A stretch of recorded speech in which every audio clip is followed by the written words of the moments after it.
Welcome friends, आपका मेरे story के परिवार में बहुत बहुत स्वागत है। आज की स्टोरी शुरू करते हैं। 5 मिनट पहले ही शांत दिख रहे थे मम्मी पापा।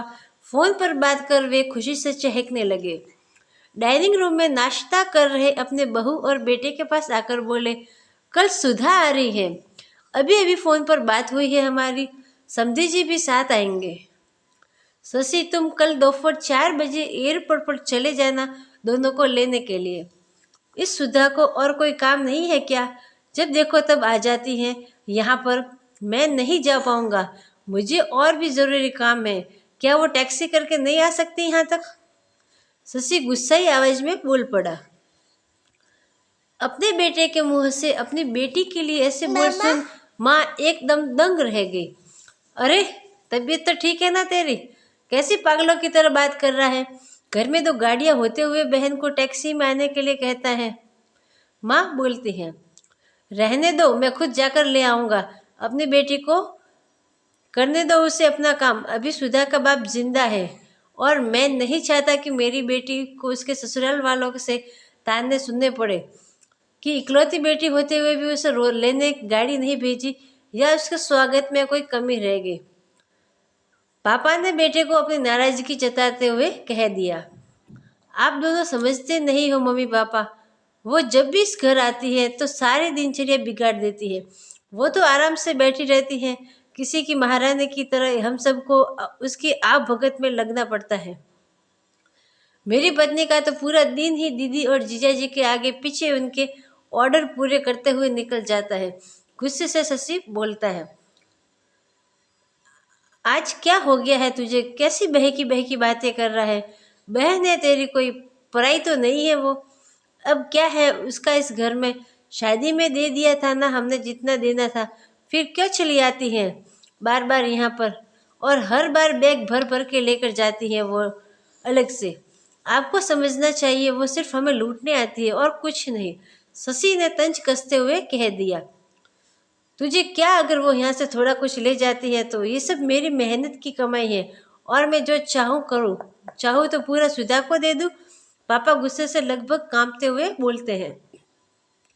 अब शशि अपनी आवाज धीमी करते हुए बोलता है, मैं कहाँ कुछ नई बात कर रहा हूँ मम्मी पापा।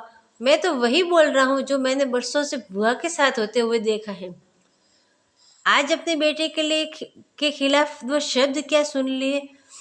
आप तो गुस्से से लाल हो गए। जरा सोचिए, जब आप भुआ के साथ ऐसा व्यवहार करते थे तब दादी को कैसा लगता होगा। भुआ जो हम पर इतनी जान छिड़कती हैं, आपने कभी उनके और उनके ससुराल वालों के मान सम्मान के बारे में परवाह नहीं की। उन्होंने कभी भी आपसे कुछ नहीं मांगा, बल्कि हर बार वो अपने साथ कुछ ना कुछ लेकर ही आती है। लेकिन आपका व्यवहार कभी भी उनके साथ अच्छा नहीं रहा। दादी ने भी आपसे कभी भी नहीं कहा कि मेरी बेटी को पैसे दो या कुछ और खरीद कर दे दो। फिर भी दादी को आपके यहाँ इतनी भी परवाह नहीं थी कि वो अपनी बेटी को कुछ दिनों के लिए अपने पास बुलाकर रहने दे। अपनी बेटी का ऐसा अपमान वो सहन नहीं कर पाई, इसलिए वो पुराने गांव में घर में अकेली रहने चली गई।